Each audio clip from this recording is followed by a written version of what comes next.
자가 생명보다 나음으로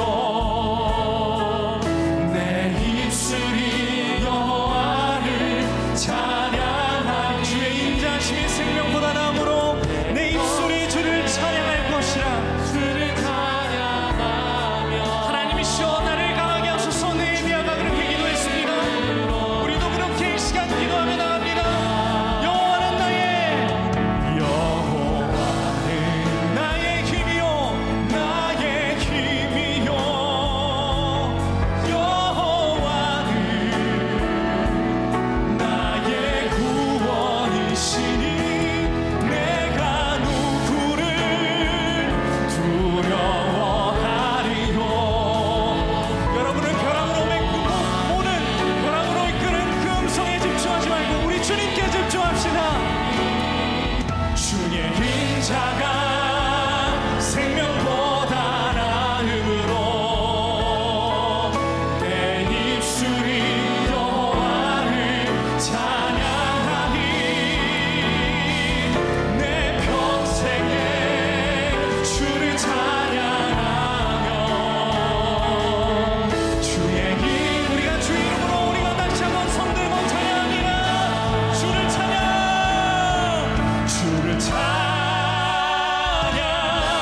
손을 들고 찬양 전쟁은 나에게 속한 것 아니니 주를 언제부터 우리의 삶이 우리의 것이었습니까?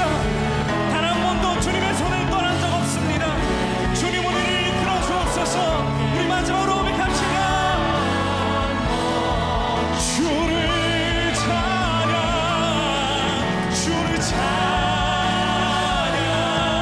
손을 들고 찬양 전쟁은 나에게 속한 것 아니니 주를 찬양 손을 들고 찬양 전쟁은 하나님께 속한 주님께 속했습니다. 우리가 인정하며 주님께 이 시간 올려드립니다. 할렐루야. 우리의 삶을 받아옵소서.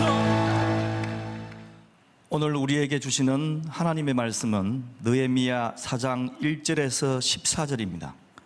느헤미야 4장 1절에서 14절입니다. 본문의 말씀 중 1절에서 5절, 13절에서 14절을 봉독합니다. 산발랏이 우리가 성을 건축한다 함을 듣고 크게 분노하여 유다 사람들을 비웃으며 자기 형제들과 사마리아 군대 앞에서 일러 말하되 이 미약한 유다 사람들이 하는 일이 무엇인가? 스스로 견고하게 하려는가? 제사를 드리려는가? 하루의 일을 마치려는가? 불탄 돌을 흙무더기에서 다시 일으키려는가 하고 암몬 사람 도비아는 곁에 있다가 이르되 그들이 건축하는 돌 성벽은 여우가 올라가도 곧 무너지리라 하더라. 우리 하나님이여 들으시옵소서. 우리가 업신여김을 당하나이다. 원하건대 그들이 욕하는 것을 자기들의 머리에 돌리사 노략거리가 되어 이방에 사로잡히게 하시고 주 앞에서 그들의 악을 덮어두지 마시며 그들의 죄를 도말하지 마옵소서. 그들이 건축하는 자 앞에서 주를 노하시게 하였음이니이다 하고 내가 성벽 뒤에 낮고 넓은 곳에 백성이 그들의 종족을 따라 칼과 창과 활을 가지고 서 있게 하고 내가 돌아본 후에 일어나서 귀족들과 민장들과 남은 백성에게 말하기를 너희는 그들을 두려워하지 말고 지극히 크시고 두려우신 주를 기억하고 너희 형제와 자녀와 아내와 집을 위하여 싸우라 하였느니라. 이는 살아계신 하나님의 말씀입니다.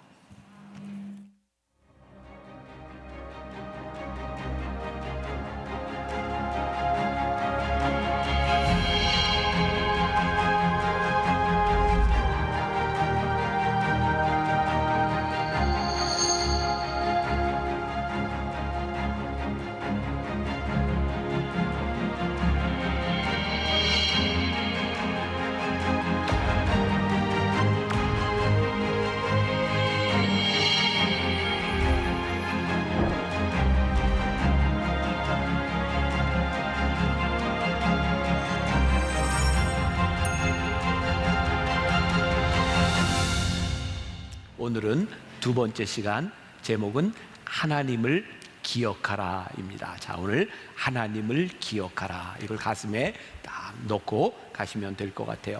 지난주 말씀을 통해서 느헤미야가 성벽을 재건하는 부흥에 대한 비전을 가지고 왕 앞에 담대히 나아갔을 때 하나님의 은혜를 입었다, 이런 말씀을 나누었어요. 느헤미야는 하나님의 은혜를 입고 왕의 허락을 받고 예루살렘을 다시 재건하기 위하여 유다로 오게 됩니다. 이 왕의 호의를 베풀음을 통하여 이제 느헤미야는 이스라엘 민족들과 함께 이제 성벽을 재건하게 된 것이죠. 그런데 일이 그렇게 순조롭게 풀려가지 않는 거예요. 우리는 늘 신앙에서 또 우리들의 삶에서 그런 생각을 하죠. 하나님께서 나에게 사명을 주셨으니, 하나님께서 나를 부르셨으니, 우리가 하나님의 일을 할 때에 모든 일들이 순조롭게 풀려가는, 우리가 흔히 이런 표현을 쓰죠. 하나님 시온의 대로가 열려지게 하여 주옵소서.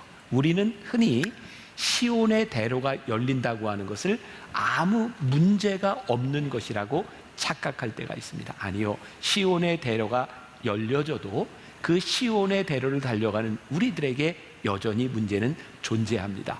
이런 문제를 우리는 때로 이렇게 걸림돌이라고 생각할 때가 있죠. 혹시 여러분들 자녀에게 그런 말을 해주셔도 참 좋을 것 같아요. 제가 자주 쓰는 표현입니다.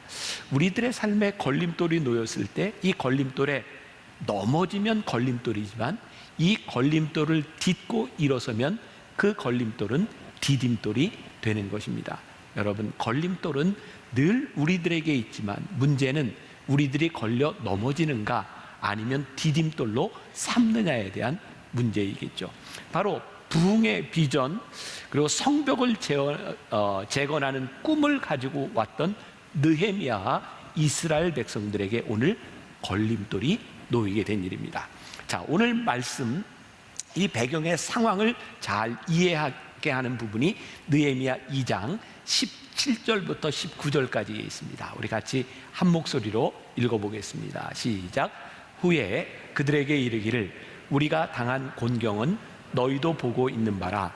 예루살렘이 황폐하고 성문이 불탔으니 자, 예루살렘 성을 건축하여 다시 수치를 당하지 말자 하고, 또 그들에게 하나님의 선한 손이 나를 도우신 일과 왕이 내게 이른 말씀을 전하였더니 그들의 말이 일어나 건축하자 하고 모두 힘을 내어 이 선한 일을 하려 하매, 호론 사람 산발랏과 종이었던 암몬 사람 도비아와 아라비아 사람 게셈이 이 말을 듣고 우리를 업신여기고 우리를 비웃어 이르되, 너희가 하는 일이 무엇이냐? 너희가 왕을 배반하고자 하느냐 하기로. 자, 느헤미야가 왕의 호의를 읽고 와서 사람들에게 그 배경들을 쫙 이야기했더니 사람들이 뭐라 그러게, 자, 그러면 우리 성벽을 재건하자 하고 힘을 모았다는 거예요. 그런데 호론 사람 산발랏과 종이었던 암몬 사람 도비야, 아라비아 사람, 이 사람들이 이 이야기를 읽고 비웃고 이들을 향하여 악한 감정을 품게 됩니다. 자, 느헤미야 4장 7절에 보니까 단순한 걸림돌, 이 걸림돌은 그냥 여기에 놓여있는 돌을 의미하는 것이 아니라 우리를 잡아당기는, 아무것도 하지 못하게 하는 일이죠. 자, 4장 7절 같이 한번 봅니다. 시작. 산발랏과 도비아와 아라비아 사람들과 암몬 사람들과 아스돗 사람들이 예루살렘 성이 중수되어 그 허물어진 틈이 메꾸어져 간다 함을 듣고 심히 분노하여 이들은 이제 심히 분노하게 되었다고 말하고 있습니다. 계속해서 성벽 재건을 반대하는 사람들이 등장하게 되는 거죠. 자, 오늘 여러분들은 이 말씀을 함께 나누면서 여러분들의 삶에 적용해야 될 것이 있는데, 여러분들이 하나님께서 주신 비전, 여러분들이 가지고 있던 꿈, 부흥의 비전을 가지고 살아갈 때에 여러분들을 방해하는 일들은 무엇인가, 그리고 우리들이 이 일들을 어떻게 이겨나갈 것인가를 생각해야 되는 거죠. 자, 여기에 아주 핵심적으로 이 성벽 재건을 방해하는 사람이 산발랏이라는 사람입니다. 이 정도는 이름을 여러분들이 좀 외워두어도 앞으로 신앙생활하는 데 도움이 될 수 있어요. 산발랏. 이 산발랏은 어떤 사람인가?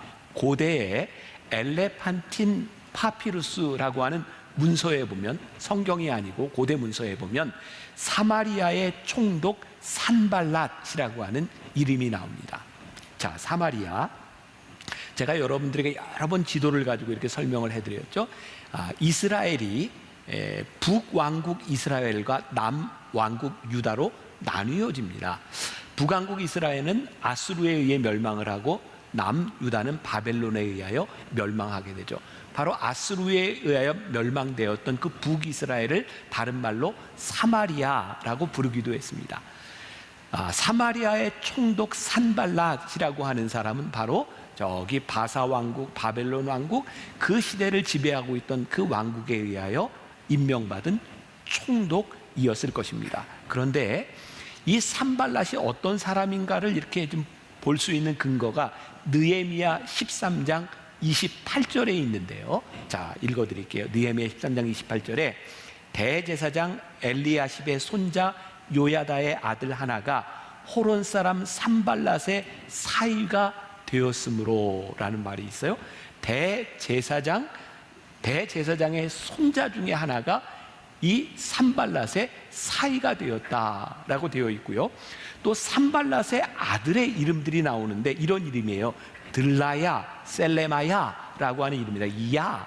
야라고 하는 것은 야훼, 하나님에 대한 이름을 이야기하고 있어요. 그러니까 산발랏이 어떤 사람이에요? 분명히 여호와 하나님을 알고 있었고 그 신앙을 가지고 있었던 사람인 것을 보게 됩니다.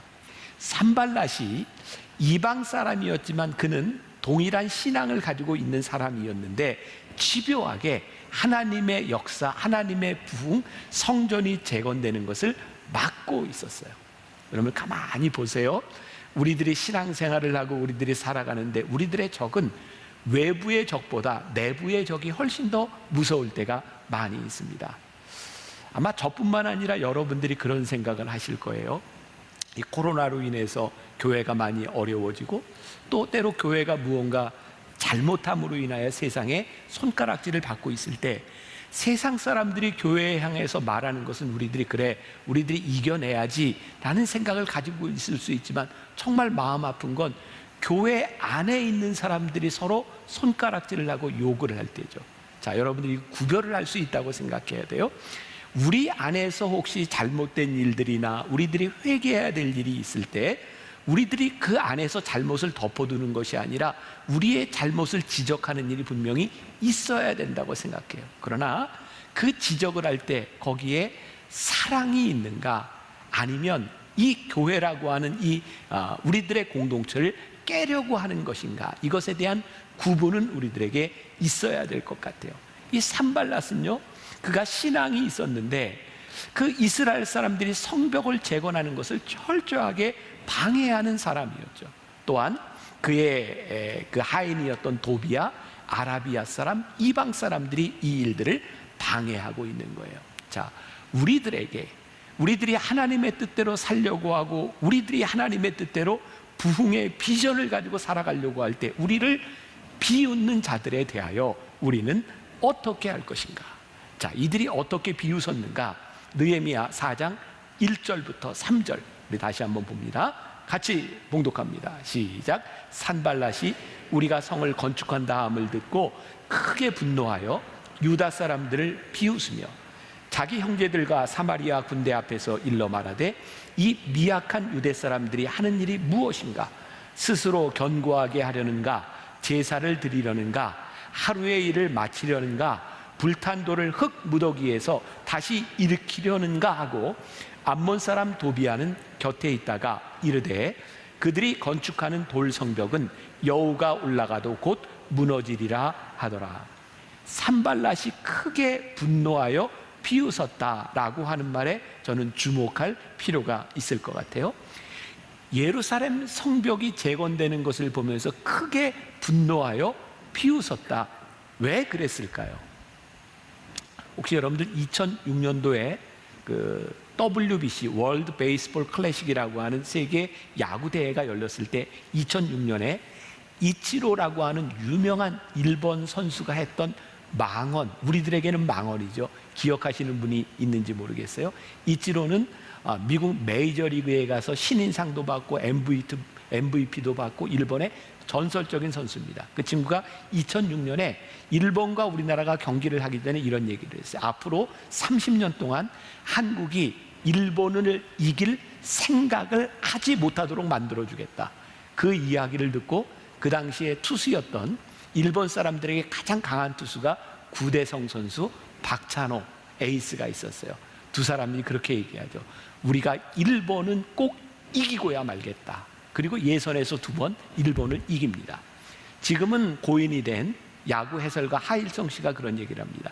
이치로가 그런 말을 한 배경에는 한국 야구에 대한 일본 사람들의 두려움이 있었다라고 말을 합니다. 한국 야구를 조롱하는 비웃음 가운데 뭐가 있어요? 두려움이 있었다는 거예요. 산발랏이 왜 심히 분노하여 비웃었는가? 예루살렘 성전이 재건되어 이스라엘 백성들이 믿음을 회복하게 될 때 그들이 일어나게 될 그런 능력에 대한 두려움을 가지고 있었다는 거예요. 여러분, 하나님을 믿지 않는 흑암의 세력, 사단의 세력들은 하나님의 백성들이 일어나 믿음으로 영적으로 무장하는 것을 결코 기뻐하지 않습니다. 비웃기도 합니다. 심히 분노하기도 합니다. 왜냐하면 우리들이 하나님 앞에 올바로 세워지게 될 때 그것에 대한 두려움이 있기 때문이에요. 제가 여러분들에게 분명히 이런 말씀을 드릴 수 있을 것 같아요. 여러분들이 믿음으로 새롭게 살아가려고 하는 여러분들의 인생 여정 가운데 세상이 우리를 향해 비웃거든 그것은 비웃음이 아니라 그들 가운데 있는 두려움 때문이라는 거예요. 여기에 도비아라고 하는 사람이요, 산발랏의 부하였던 도비아가 이런 말을 하죠. 여우가 올라가도 무너지겠다. 여러분들에게는 어떤 뉘앙스로 들리세요? 이게요, 되게 깐죽거리는 말입니다.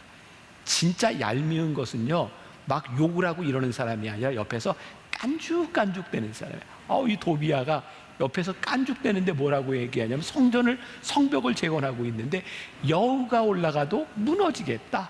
이렇게 얘기를 하는 거예요. 자, 저는요, 만약 도비아가 늑대가 올라가도 무너지겠다, 그러면 제가 조금 이해가 될 것 같아요. 근데 여우가요, 사막의 여우는 요만했습니다. 아니, 지금 성벽을 재건하고 있는데 여우가 올라가도 무너지겠다. 얄밉잖아요. 깐죽거리고 있는 거예요. 이 조롱하는 소리, 사실 이 조롱하는 소리들을 들을 때 우리들이 여기에 반응하면 우리가 굉장히 위축되는 거죠. 혹시 여러분들 메뚜기 컴플렉스라고 들어보셨죠? 이스라엘 백성들이 출애굽해서 가나안에 들어가기 전에 저 광야 가데스바네아에서 12명의 정탐꾼을 보내게 되죠. 그때 12명의 정탐꾼 중에 10명이 그 가나안 땅의 아낙자손들은 거인족입니다. 그들을 보고 와서 그 땅의 기름짐을 보고 와서 뭐라고 이야기해요? 그 땅이 기름지지만 거기에 아낙자손이 있다. 그들이 얼마나 크고 장대한지 그들에 비하면 우리는 메뚜기 같다. 아니, 아무리 아낙자손이 커도 그렇지 어떻게 우리가 메뚜기 같습니까? 여러분, 자기를 비하하는 이 조롱하는 말들이 얼마나 무서운지 몰라요. 그러니까 이 도비아라고 하는 사람이 깐족깐족 되는 것이 하나님의 역사, 부흥의 역사를 만들어내는 사람들에게 잘못하면 굉장히 디프레스되게 만들 수 있는 거죠. 여러분들 주변에 깐족거리는 사람들, 그게 우리를 얼마나 힘들게 만드는지 몰라요. 또 느헤미야 4장 2절에 보니까 이런 표현이 있어요. 이 미약한 유다 사람들이 하는 일이 무엇인가? 여기 미약한 유대 사람들이라고 하는 말은 시들어버렸다는 거예요. 자, 이 말을 이렇게 이해하시면 돼요. 아무튼 하루 종일 성벽을 재건하려고 일을 합니다. 아직 다 완공이 되지 않았어요. 얼마나 힘들고 지쳤을까요? 힘들어요. 맞아요. 그런데 적군이 우리들에게 와서 야, 너희들 다 시들어버렸다라고 말을 하는 거예요. 여러분, 우리의 신앙에 적용을 해볼까요? 우리들의 삶에 문제가 있을 때, 우리들의 가슴이 뜨거울 때, 아니, 하나님 저를 붙들어 주세요. 우리들의 일상생활 가운데서 하나님을 붙들고 의지하며 40일 금식 기도를 하고 아침 금식을 하고 하나님 앞에 작정하며 살아갈 때 세상 사람들이 우리를 바라보며 치근하게, 참 너 인생을 힘들게 사는구나. 어쩌면 아직 이루어지지 않은, 어쩌면 아직 일어나지 않는 일들에 대해 우리를 향하여 비웃고 깐족거릴 때 그게 우리를 얼마나 디프레스되게 만드는지 모르겠어요. 그러나 여기에 쓰러지는 것이 아니라 느헤미야가 어떻게 반응하고 있는가. 자, 느헤미야 4장 4절에 보니까 우리 하나님이여 들으시옵소서, 우리가 업신여김을 당하나이다.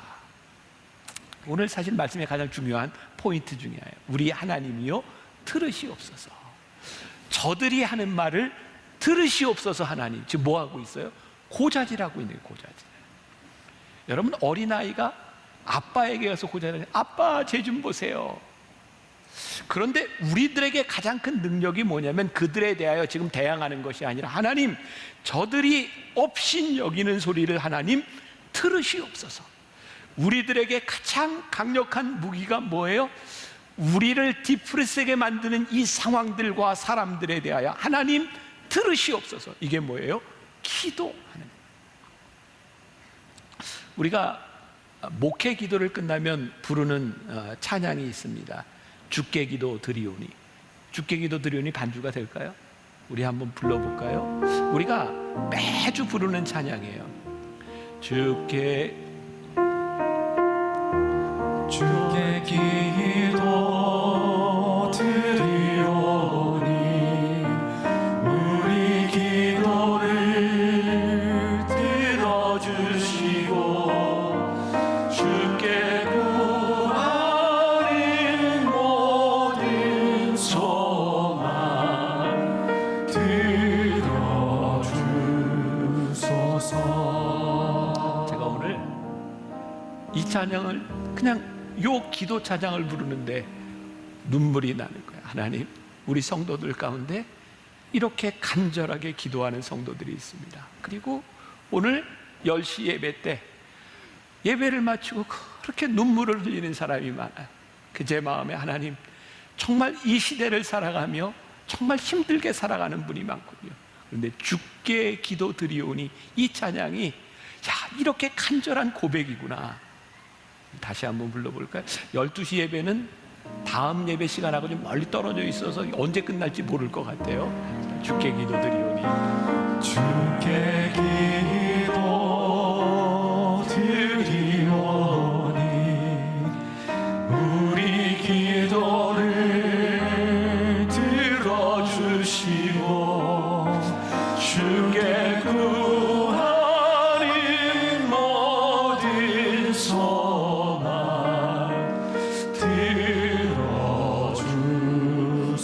주께 기도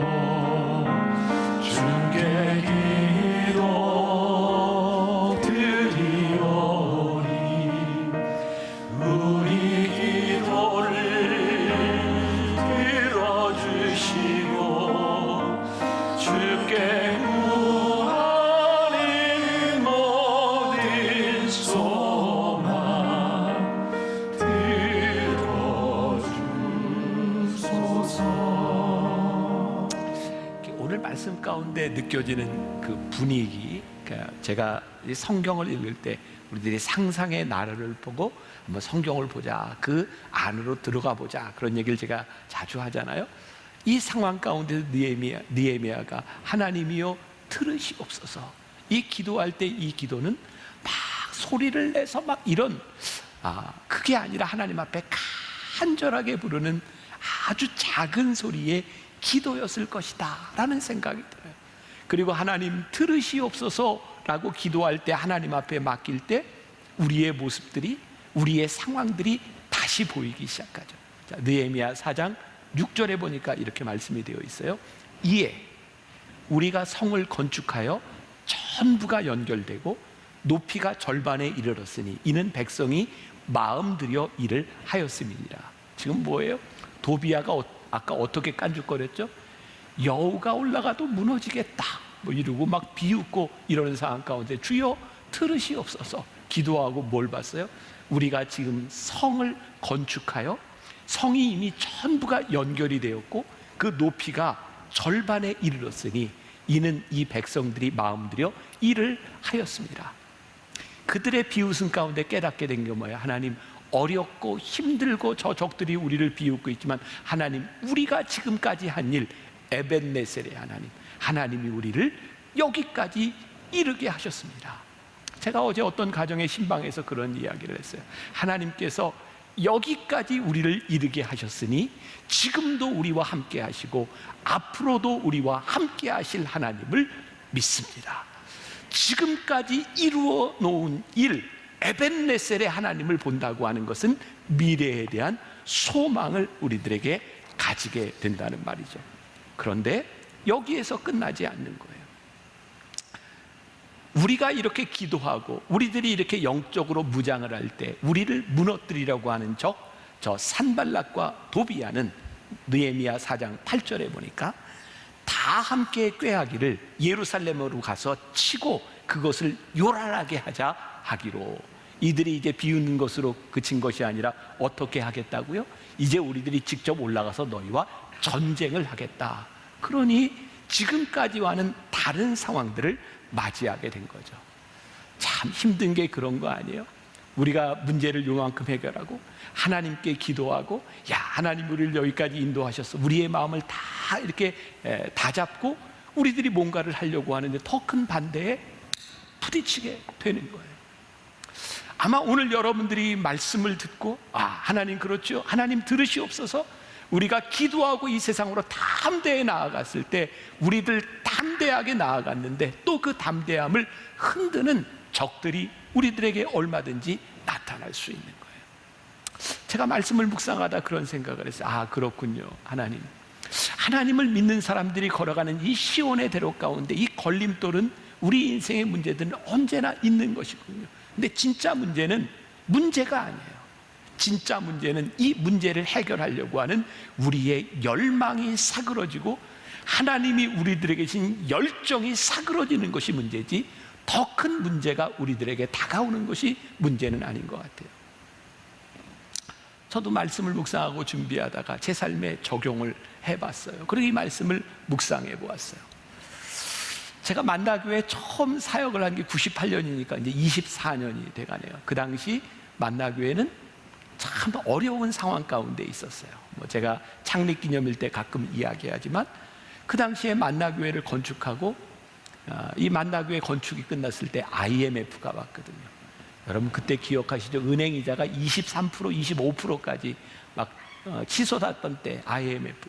지금 여러분 은행이자가 4%, 5% 하니까 여러분 그 당시에 100억의 빚을 지고 있다고 하는 것은 지금으로 이야기하면 500억 정도의 빚을 지고 있는 거였어요. 그러니까 굉장히 어려운 상황이었어요. 심지어 만나교회가 다른 데 이렇게 은행빚에 넘어갔다라고 하는 소문이 들 정도로 굉장히 어려운 상황에 제가 만나교회 담임 목사가 됐어요. 그런데요, 저는 만나교회 담임으로 제가 만나교회 사역을 하면서 제 마음 가운데는 빚이 무거운 것이 아니라 정말 제 마음 가운데 뜨거운 열정이 있었어요. 사람들은 빚이라고 이야기하는데 저는 늘 빚 가운데 걸어갔으니까요. 막 뜨거운 열정이 저에게 있어요. 어떤 열정이었는지 아세요? 하나님, 이 교회를 통하여 다음 세대가 살아나게 하여 주옵소서. 그래서 저는 만나교회를 보면서 다음 세대에 대한 그런 비전이 있었고요. 그래서 제가 담임 목사가 되고 제일 먼저 한 일이 저 앞에 있는 교육관을 신축하고 교회에 있는 시설들을 어른 중심으로 돼 있는 교회 시설들을 아이들 중심으로 바꾸는 일이었어요. 참 무모했죠. 그렇게 빚이 많은데 또 빚을 내서 아이들을 위한 시설들로 다 바꿔준 거예요. 근데 시설을 딱 바꾸고 나니까 제 마음에 어떤 죄스러움이 들기 시작했냐면, 하나님, 헌금을 가지고 이렇게 시설들을 바꿔놨는데 이 시설들을 다 사용하지 못하는 게 안타까운 거예요.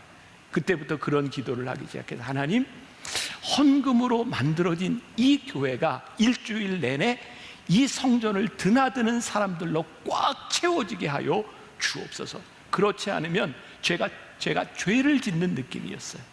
그리고 어떻게 이 사람들로 하여금 이 성전에 들어오게 할 것인가를 고민하며 여러분들이 너무나 자연스럽게 생각하는 파구스 1층에 있는 카페 파우스를 만들게 된 거죠. 여러분, 그 카페 파우스를 만드는 작업이 굉장히 어려운 작업이었어요.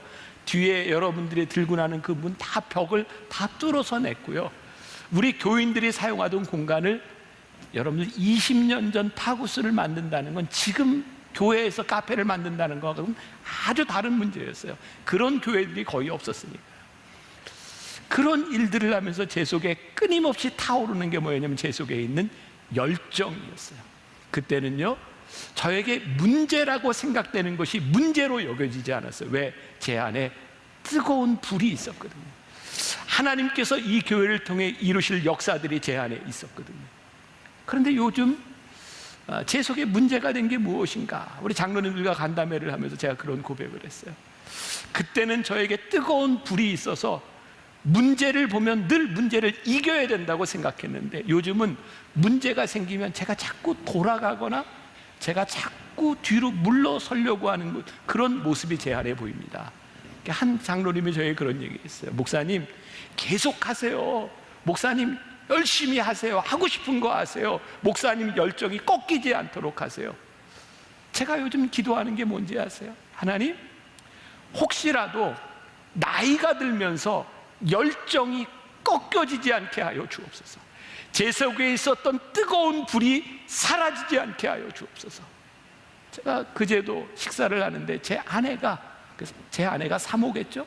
네, 제 사모가 저한테 그런 얘기를 하는 거예요. 자기가 만나교회에서 저와 함께 이렇게 목회를 하면서 사실은 20년 전에 제 설교를 들을 때마다 가슴이 뜨거워졌는데 요즘 설교를 들으면서 그런 뜨거움이 느껴지지 않는다는 거. 제가 무서웠어요. 두려웠어요. 우리들에게 찾아오는 문제가 아니라 우리들 속에 있었던 뜨거운 불이 사라지는 것이 우리들에게 얼마나 두려운 일인가. 하나님, 기억하여 주옵소서. 문제를 앞에 놓고 우리의 열정이 꺾여지지 아니하도록, 우리들에게 주셨던 부흥의 비전이 사라지지 아니하도록 우리를 붙잡아 주옵소서. 오늘 가장 중요한 말씀, 하나님을 기억하는. 지금 느헤미야와 이스라엘 백성에 찾아온 문제, 부흥을 꿈꾸며 그렇게 열심히 기도하고 노력하던 그들에게 불현듯 두려움이 찾아오는 거예요. 왜? 문제를 이겨도 또 다른 문제들이 다가오니까. 그들에게 찾아온 두려움은 두 가지였죠.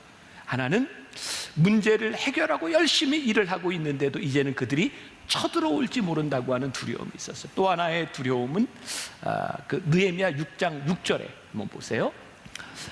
그 글에 이르기를 이방 중에도 소문이 있고 가스모도 말하기를, 이건 뭐 여러분들이 잘 이해가 안 될지도 몰라요. 너와 유대 사람들이 모반하려 하여 성벽을 건축한다 하나니 내가 그 말과 같이 왕이 되려 하는도다. 어떤 소문이, 잘못된 소문이 돌기 시작했냐면 느헤미야가 성벽을 재건하고 거기에 왕이 되려고 한다는 거예요. 여러분, 바사의 왕이 느헤미야에게 호의를 베풀어서 예루살렘으로 보내서 성벽을 건축하라 했는데 느헤미야가 건축하고 자기가 왕이 돼서 당시에 근동지방의 패권을 가지고 있었던 바사 왕을 배반하려고 한다. 이게 얼마나 무서운 얘기인지 아세요? 이 이야기를 듣고 왕이 군대를 가지고 쳐들어오면 다시 이스라엘은 멸망할지 모른다는 거예요. 느헤미야는 철저하게 두 가지 전략을 짭니다. 하나는 그 소리를 듣고 쳐들어올지 모른다는 이야기를 듣고 작업을 그만둔 것이 아니라 이스라엘 백성을 두 조로 딱 나누어서 한 조는 건축을 하고 한 조는 칼과 창을 들고 성벽을 지킵니다. 전쟁에 대비합니다. 그리고 헛소문에 대해서는 대응하지 않습니다. 하나님께 맡기고 그 일을 합니다. 제가 가끔 여러분들에게 그런 얘기예요. 여러분, 기도는 기도만 하는 것이 아닙니다. 기도는 발 달린 기도를 하는 것입니다. 하나님, 제가 이 성벽을 건축하도록 도와주세요. 여러분들의 삶의 영적 부흥과 여러분들의 삶의 부흥이 일어나기를 기도한다면 발 달린 기도, 그 일을 위해서 우리들이 무엇을 할 것인가, 그때 하나님께서 그들을 도우시는 거예요. 다른 헛소문들에 대하여 우리들이 대응하는 것이 아니라 온전히 하나님을 맡기는 거죠. 그게 믿음인 거예요. 믿음이라고 하는 영어 단어가 faith, F-A-I-T-H, faith라고 하는 말이죠. 이게 미국 사람들은 그 영어 단어 하나를 이렇게 뚝뚝 떼서 이렇게 그 단어 만드는 일을 참 좋아하는데, 어떤 사람이 이렇게 만들어서 faith라고 하는 단어 하나하나를 따가지고요, forsaking all, I trust him 이라고 하는 단어를 만들었어요. forsaking all, 저희가 콧말을 닦았고 모든 것들을 버리고 나는 그를 신뢰한다. 오로지 하나님을 신뢰하며 나아가는 것.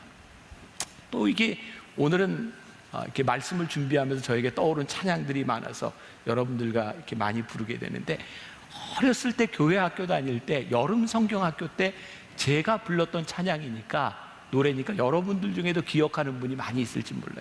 그때는 이게 무슨 뜻인지를 잘 모르고 불렀던 것 같아요.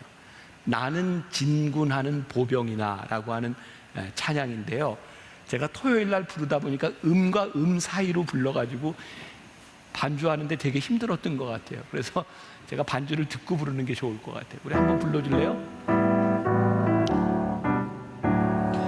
나는 진군하는 보병이나 말탄 기병이나 못 쏘는 보병이나 저 위를 나는 공군은 한데도 나는 주님의 군병. 나는 주의 군병. 나는 주의 군병.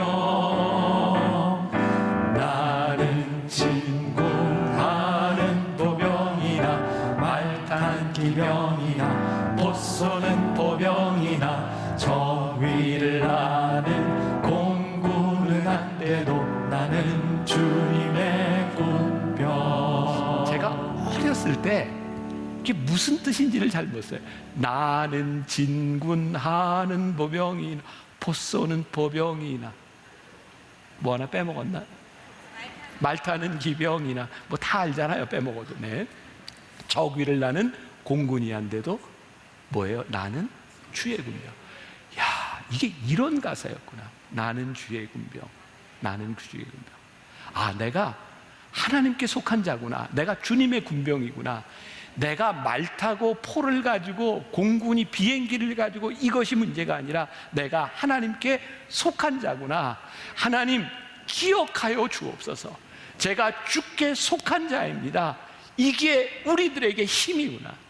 여러분, 사무엘하 9장에 보면 무비보셋의 이야기가 나요. 다윗이 왕이 되고 난 후에 그의 친구였던 요나단의 아들 무비보셋을 기억하고 그에게 은혜를 베풀려고 그를 찾아갑니다. 무비보셋은 두 다리를 저는 절름발이에요. 그가 살고 있던 곳이 어디냐면 황량한 광야 로드발이라고 하는 곳에 살고 있어요. 왜 거기에 살고 있었는지 아세요? 그의 아버지와 할아버지 사울왕이 죽고 난 후에 언제 정적들에게 제거될지 모르니까 두 다리를 절고 있었던 무비보셋이 저 황량한 로드발에서 피해서 살고 있었던 거예요. 근데 다윗이 무비보셋을 찾아갔습니다. 무비보셋이 얼마나 두려웠을까요? 당시에 왕이 되면 그 전에 있었던 모든 왕족들은 다 죽이는 겁니다. 무비보셋이 다윗에게 이렇게 말하죠. 사무엘하 9장 8절, 그가 절하여 이르되 이 종이 무엇이기에 왕께서 죽은 개 같은 나를 돌보시나이까. 다윗이요, 무비보셋에게 은혜를 베풀고 내가 나의 식탁에서 같이 밥을 먹자라고 했을 때 무비보셋이 두려워서 이야기합니다. 죽은 개 같은 나에게 당신이 왜 이렇게 하십니까? 다윗이 이렇게 얘기를 하죠. 내가 하나님의 은총을 인하여 너의 아버지 요나단에게 받은 은혜로 인하여 내가 너에게 이 은총을 베풀려 하노라. 무비보셋이 자격이 있기 때문에 지금 이 놀라운 대우를 받는 것이 아니라 다윗이 받았던 은혜로 말미암아 은총을 베풀게 되는 거예요. 여러분, 우리가 하나님 나를 기억해 주세요라고 우리들이 기도할 수 있는 것이 내가 가지고 있는 자격에 대한 문제가 아니라, 우리가 자격이 있기 때문에 하나님을 우리가 쓰실 수 있는 것이 아니라, 우리가 하나님 앞에 나를 기억하여 주옵소서, 하나님의 은혜가 우리들에게 임하기 때문에 우리들이 하나님께서 우리를 기억하시고 우리를 쓰실 수 있는 거예요. 하나님의 강권적인 은혜는 하나님의 얼굴을 구하며 기도하는 자에게 임하는 거예요. 우리 주변에 우리를 비웃는 자들, 우리를 두렵게 하는 자들에 대하여 우리들이 목소리로 대응하시겠습니까? 아니면 우리가 여기에서 포기하시겠습니까?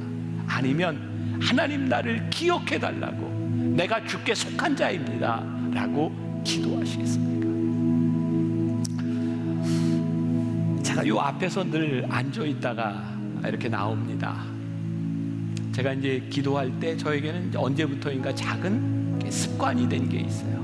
기도할 때 이렇게 가슴에 손을 대고 기도할 때가 많습니다. 제가 가슴에 손을 대고 기도할 때 제 기도의 대부분은 하나님 도와주세요. 제가 왜 설교하기 전에 저 의자에 앉아서 나오기 전에 가슴에 손을 넣고 하나님 도와주세요 라고 기도하는지 아십니까? 두렵거든요. 하나님, 제가 말씀을 준비했지만 하나님이 말씀을 전해야 되는데 하나님, 제가 어떻게 말씀을 전할 수 있습니까?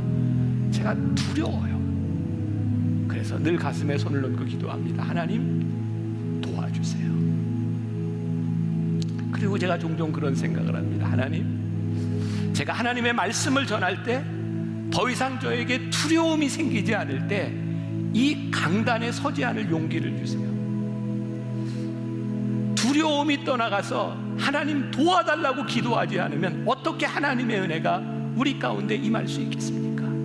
여러분, 우리가 하나님 앞에 도와달라고 기도하는 것이 우리들에게 얼마나 큰 은혜인지 아십니까? 제가 여러분들에게 종종 하는 말이 있죠. 여러분, 힘들 때는 힘을 내야 합니다. 처음 들으세요? 제가 여러분들의 그런 얘기, 여러분 힘들 때는 퍼지십시오, 제가 이런 얘기 한 적이 있어요? 아니요. 힘들 때는 힘을 내야 합니다. 여러분, 힘들 때 힘을 내는 게 얼마나 힘든지 아세요? 그런데 힘들 때는 힘을 내야 하는 겁니다. 어떻게? 하나님 도와주세요. 하나님 저를 기억해 주세요. 하나님 앞에 매달려서 힘을 내야 되는 거예요. 제가 지난주에 12시 예배 설교할 때 사실은 진짜 억지로 설교했거든요. 제가 그 주 금요일에 저녁 먹고 제 음식을 잘못 먹고 밥 먹고 2시간 만에 정말 난리가 났어요. 막 토하고 설사하고 바로 병원 응급실로 갔어요. 그러니까 주일날 잘못하면 설교 못하겠다. 그리고 이렇게 주사 맞고 진정제 맞고 그리고 퇴원을 했는데 토요일은 밥을 하나도 못 먹고 주일 아침도 이렇게 누룽지 조금 떠먹고 그리고 10시 예배 마치고 12시에 여기 딱 섰는데 소리를 내기가 힘든 거예요. 근데 제가 잘하는 거 있잖아요. 힘들 때는 힘을 내는 겁니다. 그리고 바락바락 소리를 질렀어요. 하나님 도와주세요. 여러분, 힘들 때 힘을 내는 것이 힘드는 일입니다. 그러나 힘들 때는 힘을 내야 되는 겁니다. 어떻게? 하나님 도와주세요. 하나님 나를 기억해 주세요. 우리들이 포기하는 것이 아니라 우리를 기억하시는 하나님의 은혜를 구하고 하나님 도와주세요. 저는 오늘 여러분들에게 그런 권면을 하고 싶어요. 누군가 지금 조롱과 또 두려움 가운데 이 어려운 시간들을 지나가고 있는 사람들이 있다면, 아니 하나님께서 우리들에게 주셨던 뜨거운 불이 사라져서 이 문제들 앞에 두려움에 떨고 있는 사람들이 있다면, 오늘 문제는 그 문제가 아니라 내 속에 뜨거운 믿음과 하나님 주셨던 열정들이 사라진 것이 문제임을 깨닫게 하여 주시사 하나님 도와주세요. 오늘 기도하고 승리하는 여러분들이 되시기를 주님의 이름으로 간절히 축원합니다. 우리 같이 부르고 싶은 찬양이 있습니다. 내 이름 아시죠? 나를 지으신 주님 내 안에 계셔. 처음부터 내 삶은 그의 손에 있었죠. 내 이름 아시죠? 내 모든 생각도 내 흐르는 눈물 그가 닦아주셨죠. 우리 한번 가슴에 손을 얹고 하나님 도와주세요. 저를 아시지요? 좀 저에게 힘을 주세요. 우리 같이 찬양하며 기도할 분들은 기도하시고 함께 찬양합시다. 나를 지으신 주님 내 안에 계셔. 처음부터 내 삶은 그의 손에 있었죠. 내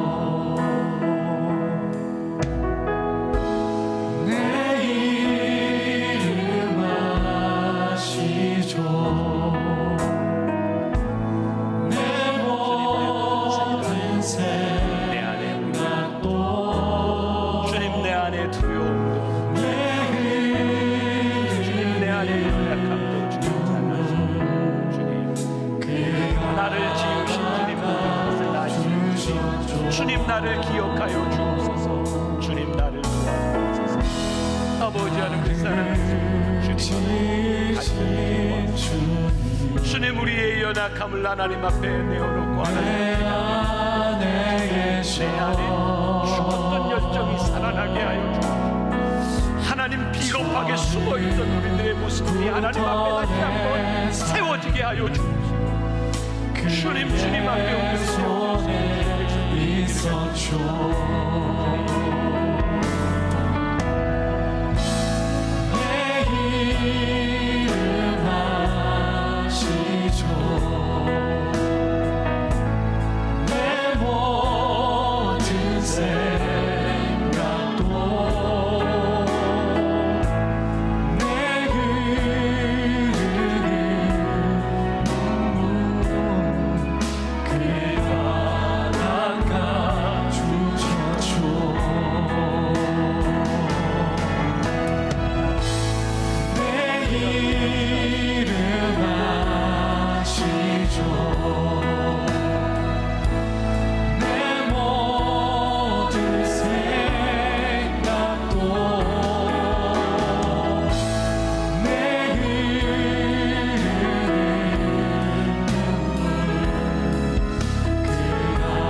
가슴에 손을 얹고 하나님 앞에 간절히 기도합니다. 주님, 나를 기억하여 주옵소서.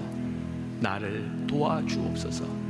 하나님, 우리를 둘러싸고 있는 문제와 적들이 문제가 아니라 하나님, 우리 속에 꺼져가는 열정, 하나님 우리들에게 주셨던 뜨거운 마음이 사라져감이 우리들에게 문제임을 깨닫게 하여 주시사 하나님, 다시 한번 회복시켜 주옵시고 주의 은혜를 덧입혀 주시사 믿음으로 일어서게 하여 주옵소서. 지금은 우리 주 예수 그리스도의 은혜와 하나님 아버지의 무한하신 사랑과 성령의 인도하심이 주님 기억하여 주옵소서. 기도하며 이 세상으로 담대히 나아가는 당신의 사랑하는 모든 백성들 위해 지금부터 영원까지 함께 하시기를 간절히 축원하옵나이다. 아멘. 지금은 미디어 선교를 위한 헌금 시간입니다. 이 예배를 통해 삶 가운데 은혜와 회복이 충만하시기를 간절히 기도합니다.